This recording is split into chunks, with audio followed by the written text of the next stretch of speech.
typical business case we would like to call for what we are doing with developing products and helping inventors develop products is really around 2 or 3 major things. The first major thing is what is the pain, and how do we put a dollar value on it that you're trying to solve. The key with the best business cases out there is finding the best product, or if you're inventing a product, it has to be the best solution. In developing the best business case, obviously we want to identify what the pain is and how much that pain is costing them, because then we can make sure that our product has the benefits and the return on investment for the consumer that makes sure that we are solving that problem the best way. Because otherwise you're just developing a product to compete with a product that's already in the market, that's well established. So if we don't help the inventor figure out what the pain is and what we need solved, it's probably not going to become a good business case. So the first thing I want to talk to with an inventor and make sure that they understand about their product, because most of those inventors come to me with their idea either on a napkin, or maybe they've whittled something out or built something out of something they picked up at Home Depot or Lowe's or somewhere like that. The main thing that I want them to understand first and foremost is if they haven't truly identified the pain of the current consumer, they're going to leave something on the table, meaning they're not going to charge enough for it, or they're going to design the product around a false sense of them actually meeting that customer's need.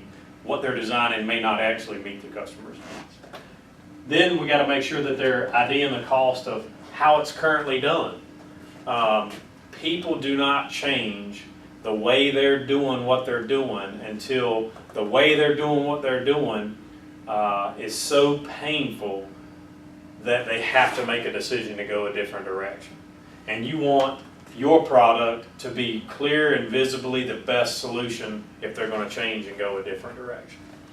So we want to make sure we want to ID that cost of how it's currently been doing. If we can solve, what would someone pay for?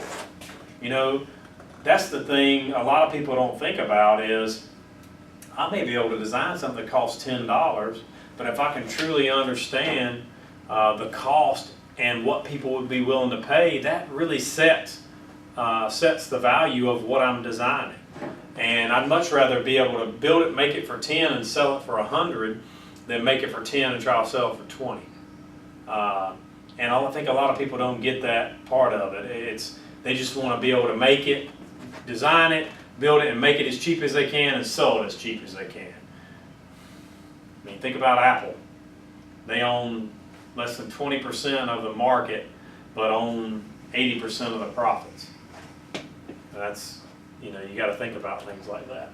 And if we can solve, what would they pay? And then at the end, we want to design it around that perceived value.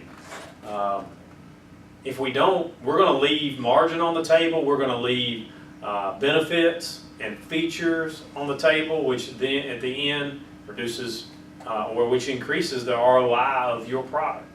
And that's the main key piece we want to understand in developing this business case. And this is like business case 101.